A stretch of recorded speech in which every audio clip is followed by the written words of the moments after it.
पंजाब के अमृतसर का रहने वाला एक शख्स जिसका नाम सुखदेव रहता है। सुखदेव बेहद ही पढ़ा लिखा व्यक्ति रहता है। 2 साल पहले उसकी पिंकी नामक एक लड़की से उसकी शादी हुई थी।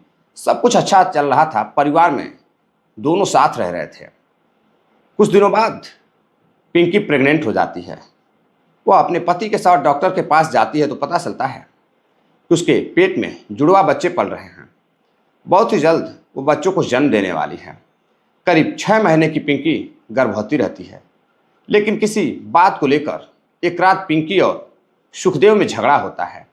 अब पति पत्नी में झगड़ा होता है, आसपास के जो पड़ोसी रहते हैं वो भी सुनते हैं। किसी तरह समझाने की कोशिश करते हैं, दोनों समझते हैं। फिर अगले दिन सुखदेव किसी काम से बाहर जाता है और बाहर जाने के बाद जब घर वापस लौटता है तो अपनी पत्नी पिंकी से बातचीत करने लगता है। बातचीत करते करते दोनों में इस कदर झगड़ा शुरू हो जाता है कि सुखदेव को गुस्सा इस कदर सवार हो जाता है, वह गुस्से में अपना आपा खो देता है और पत्नी से हाथापाई करने लगता है। और बात यही नहीं रुकती है। हाथापाई करने के बाद सुखदेव जब उसकी पत्नी चारपाई पर लेटने जाती है, उसके पेट में दर्द होने लगता है। इसी बीच सुखदेव पिछले दिनों यानी कि 21 तारीख को करीब 10 से 11 बजे के बीच उसके पास जाता है और कुछ रस्सियां लेकर जाता है, जो घर में कपड़े पड़े रहते हैं उसको लेकर जाता है और उसके हाथ पैर बांधने लगता है। अब पिंकी इसका विरोध करती है तो सुखदेव उसकी मुंह में कपड़े ठूस देता है और उसकी आवाज़ को बंद कर देता है। हाथ पैर बांधने के बाद अब वो किचन की तरफ बढ़ता है और किचन से माचिस लेकर आता है। कुछ कपड़े रखकर, कुछ कागज रखकर वह खाट के नीचे, चारपाई के नीचे आग लगा देता है। अब पिंकी चीखने चिल्लाने लगती है। थोड़ी बहुत जो आवाज़ जा रही थी उससे आसपास के लोग सुन नहीं पा रहे थे। एक व्यक्ति उधर से गुजर रहा था, वह देखता है कि घर में आग लगी हुई है, धुएं निकल रहे हैं। जब तक वह दौड़कर जाता तब तक देखता कि एक महिला चारपाई पर जल रही है। अब वह दौड़कर लोगों को शोर कर बुलाता है। लोग दौड़ते हुए जब वहां जाते हैं तो देखते हैं कि महिला जल चुकी है, आधे से ज़्यादा जल चुकी थी। किसी तरह आग को बुझाते हैं और उसको लेकर हॉस्पिटल जाते हैं। हॉस्पिटल पहुंचते हैं तो डॉक्टर उसे मृत घोषित कर देता है। बाद में पता चलता है कि महिला 6 महीने की प्रेग्नेंट भी है। अब इतनी बड़ी घटना को सुनकर लोग हैरान रहते हैं। लोगों को यकीन नहीं हो पा रहा था कि आखिर किस शख्स ने ऐसा किया है। अब पुलिस उसके पति को गिरफ्तार करती है, पूछताछ करती है तो उसका पति आपसी किसी बात को लेकर झगड़े की बात कहता है। अब पुलिस उस कलयुगी पति को, दरिंदे को गिरफ्तार करती है, गिरफ्तार कर जेल भेज देती है। अब लोगों को इस घटना पर यकीन नहीं हो पा रहा था कि एक पति 6 महीने की अपने ही गर्भवती पत्नी का इस तरह से चारपाई पे बांध कर हत्या कर देता है। भला आज के समय में कोई पढ़ा लिखा व्यक्ति ऐसे कैसे कर सकता है?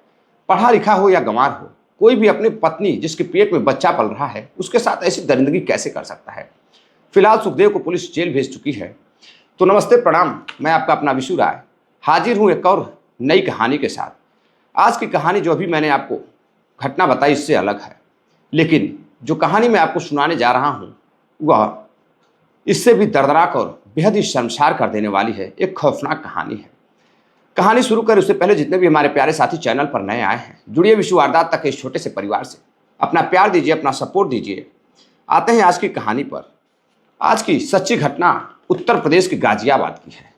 गाजियाबाद में एक व्यक्ति जो अपने चाचा, चाची और अपनी पत्नी और एक अपनी बेटी के साथ गाजियाबाद की मोदी नगर बस्ती में रहता था।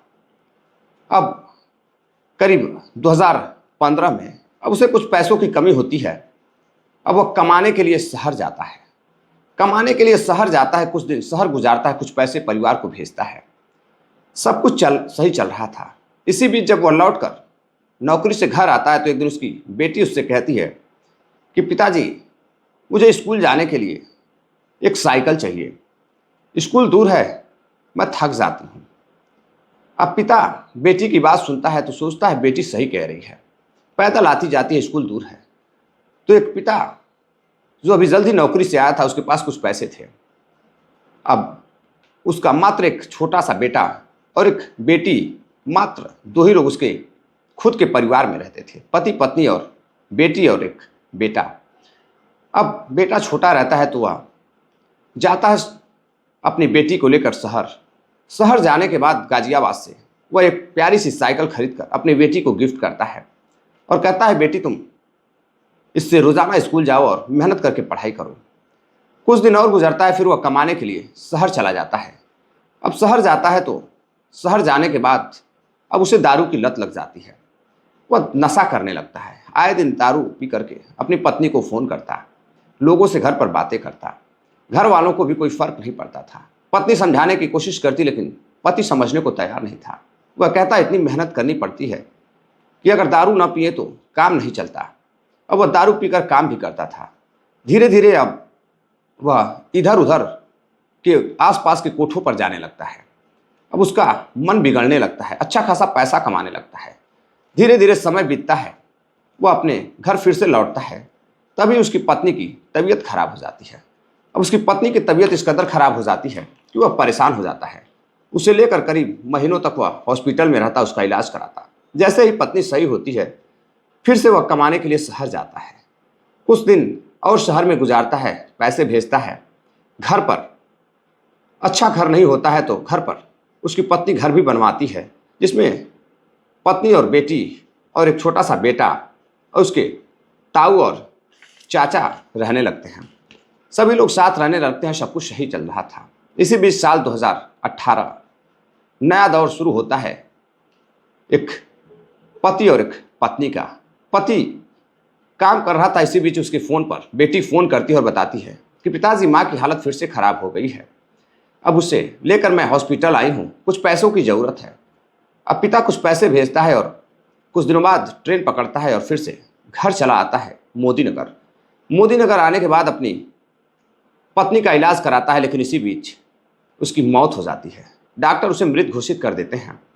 अब अपनी पत्नी को लेकर दाह संस्कार के लिए अर्थी निकलती है और सभी लोग घर पे गम का माहौल था। एक बेटी का रो रो कर बुरा हाल था, भाई का रो रो कर बुरा हाल था। उसकी माँ की मृत्यु हो चुकी थी, माँ का साया सर से उठ चुका था, बेटी पागल हो चुकी थी। उधर पति का भी बुरा हाल था।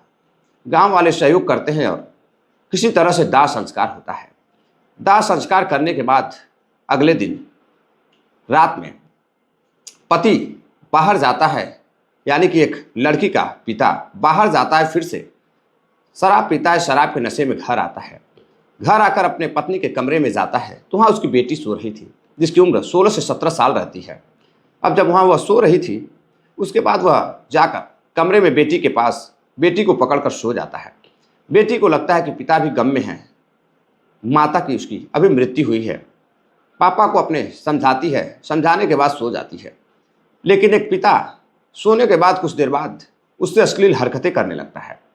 अब बेटी को यकीन नहीं हो रहा था कि जो पास में व्यक्ति सो रहा है वो उसका पिता है या फिर कोई हैवान सो रहा है।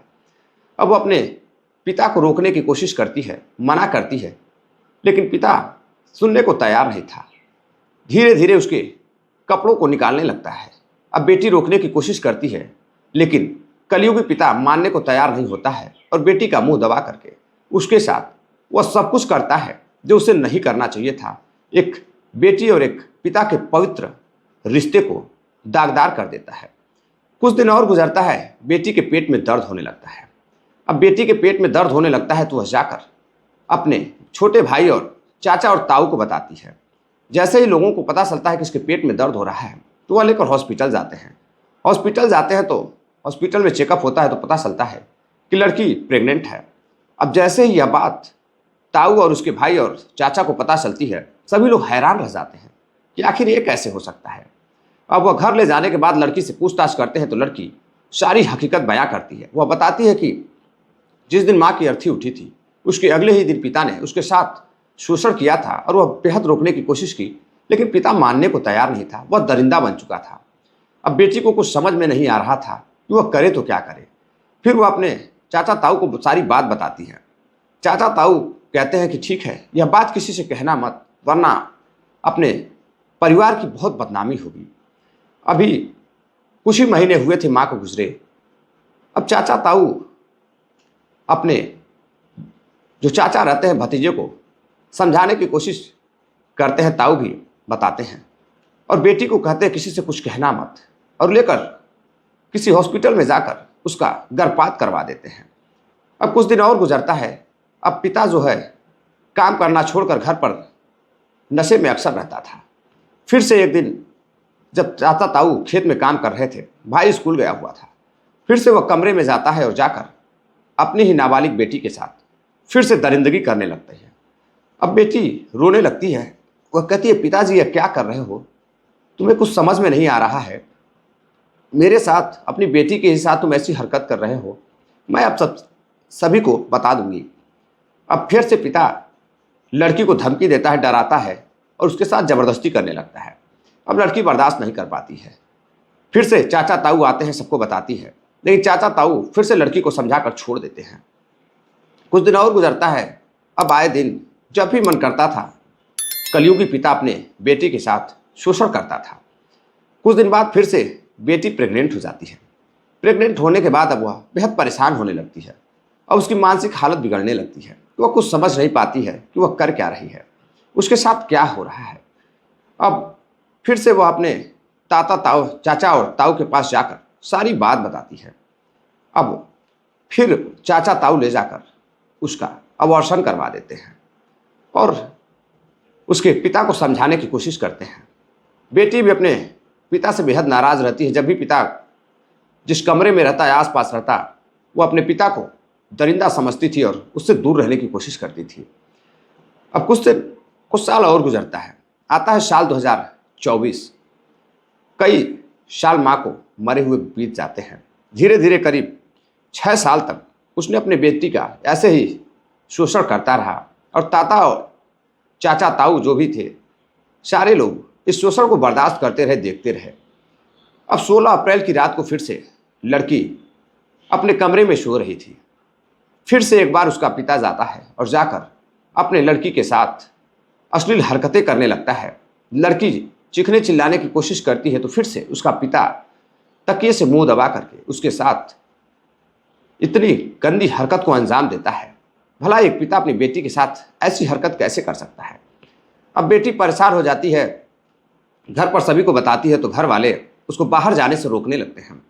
अब वह कहती है कि अगर आप लोगों ने कुछ नहीं किया तो मैं बाहर जाकर किसी न किसी को बता दूंगी। अब घर वाले सख्त में आ जाते हैं। चाचा और ताऊ सोचते हैं कि अगर ये किसी से कह दी तो फिर क्या होगा।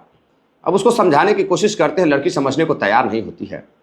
लेकिन जब भी लड़की कहीं बाहर जाने की कोशिश करती, अब चाचा या ताऊ उसके साथ उसकी पहरेदारी करते, कई महीनों तक उसकी पहरेदारी करते हैं। फिर 16 अप्रैल को जब उसके साथ ऐसी घटना होती है तो लड़की परेशान हो जाती है।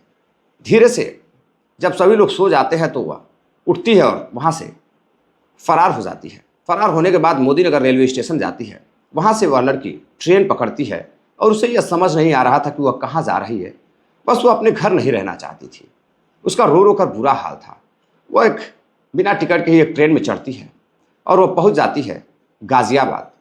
गाज़ियाबाद जाने के बाद वहाँ लड़की रोती है बैठकर। फिर एक महिला कांस्टेबल उसे देखती है रोते हुए। जब उसके पास जाती है तो पूछती है, बेटा क्या हुआ, तुम क्यों रो रही हो, आखिर तुम्हारे साथ ऐसा क्या हुआ है? अब वह रो रो कर लड़की का बुरा हाल था। महिला कांस्टेबल पानी लाती है, उसे पिलाती है।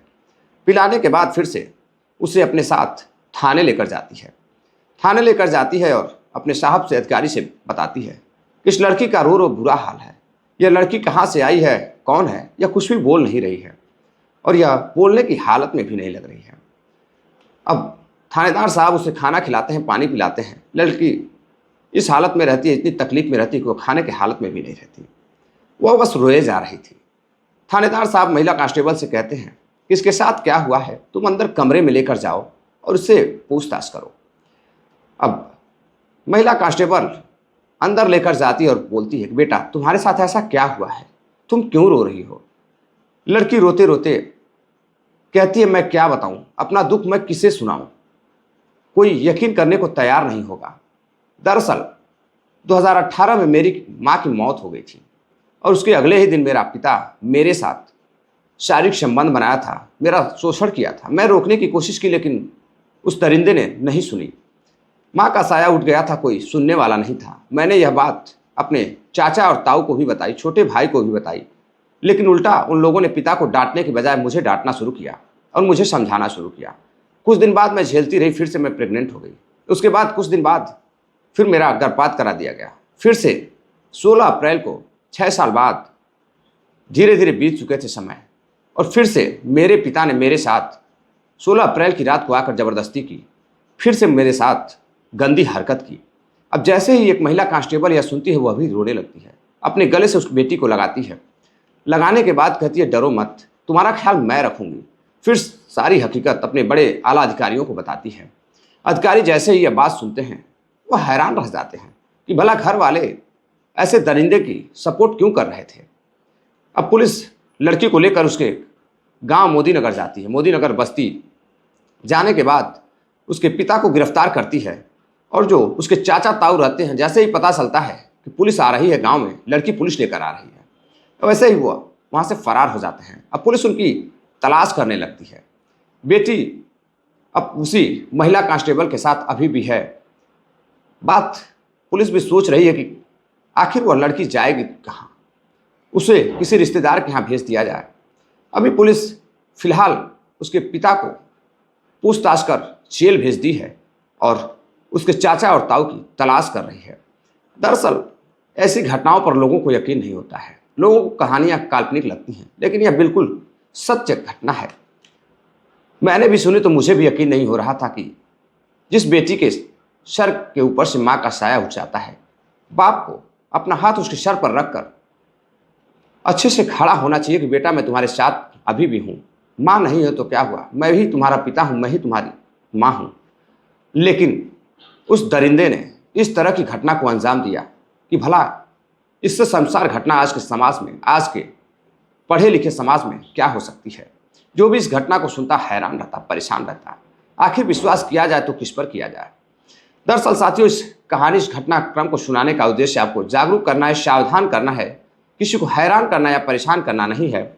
चलते चलते कुछ साथियों ने कमेंट किया है, जिनका नाम है सुंदर जाट हैं, बीरबल मीणा हैं, सुखराम बिश्नोई हैं, सुनील चौधरी हैं, सेंट्रल जेल राजस्थान के रहने वाले हैं, हिमांशु फोगाट हैं, लक्ष्मी चंद सैनी हैं, हापुड़ उत्तर प्रदेश से, सोहन लाल सेठिया हैं, बीवर राजस्थान के रहने वाले हैं, सतीश गुप्ता हैं, आज इनका जन्मदिन है। सतीश जी, आपको जन्मदिन की बहुत बहुत बधाई एवं शुभकामनाएं, आपका भविष्य उज्जवल हो।